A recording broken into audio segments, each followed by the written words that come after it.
Tweet. If you want to make money, you have to get paid at scale. And why you? That's accountability. At scale, that's leverage. And just you getting paid as opposed to somebody else getting paid, that's specific knowledge.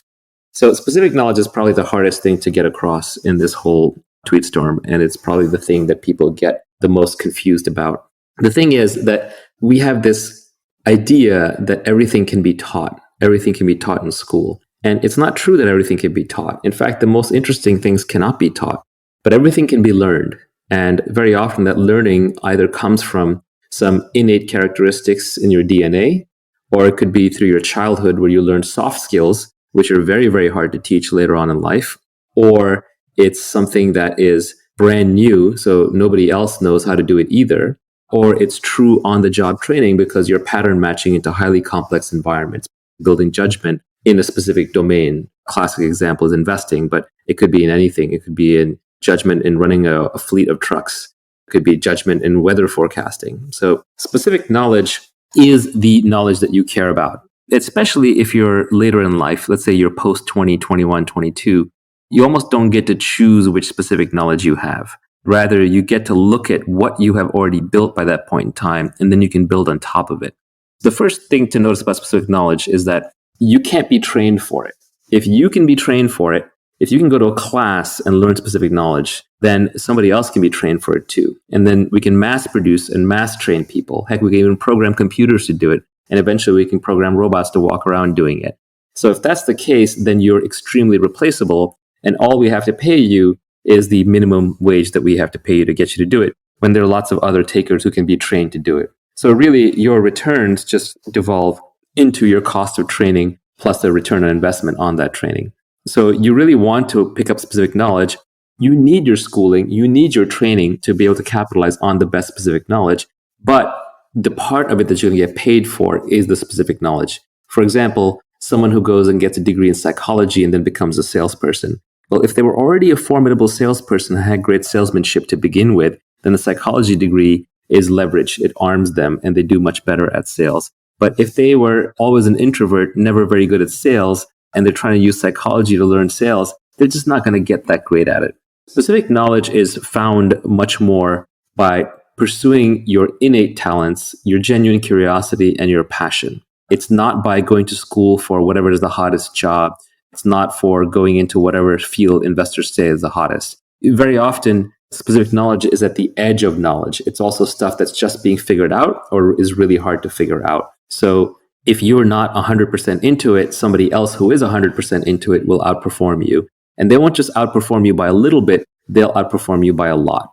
Because now we're operating the domain of ideas, compound interest really applies and leverage really applies. So if you're operating with 1,000 times leverage and somebody is right 80% of the time and somebody else is right 90% of the time, the person who's right 90% of the time will literally get paid hundreds of times more by the market because of the leverage and because of the compounding factors and being correct. So you really want to make sure you're good at it. So your genuine curiosity is very important. So very often, it's not something you sit down and you reason about. It's more found by observation. You almost have to look back on your own life and see what you're actually good at. For example, I wanted to be a scientist, and that is where a lot of my moral hierarchy comes from. I view scientists at the top of the production chain for humanity. And the group of scientists who have made real breakthroughs and contributions have probably added more to human society, I think, than any single other class of human beings. Not to take away anything from art or politics or engineering or business, but without the science, we'd still be scrabbling in the dirt, fighting with sticks and trying to start fires. My whole value system was built around scientists, and I wanted to be a great scientist. But when I actually look back at what I was uniquely good at and what I ended up spending my time doing, it was more around making money, tinkering with technology, and selling people on things, explaining things, talking to people. So I have some sales skills, which is a form of specific knowledge that I have. I have some analytical skills around how to make money, and I have this ability to absorb data, obsess about it, and break it down. And that is a specific skill that I have. I also just love tinkering with technology. And all of this stuff feels like play to me, but it looks like work to others. So there are other people to whom these things would be hard. They say like, well, how do I get good at being pithy and selling ideas? Well, if you're not already good at it, or if you're not really into it, maybe it's not your thing. Focus on the thing that you are really into. This is ironic, but the first person to actually point out my real specific knowledge was my mother.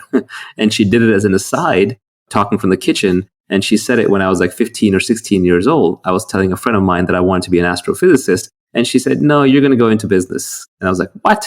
My mom's telling me I'm going to be in business. I'm going to be an astrophysicist. Mom doesn't know what she's talking about. But mom knew exactly what she was talking about. She had already observed that every time we walked down the street, I would critique the local pizza parlor on why they were selling their slices a certain way with certain toppings and why their process of ordering was this way when it should have been that way. So she knew that I was just had more of a business curious mind. But then my obsession with science combined to create technology, and technology businesses where I found myself.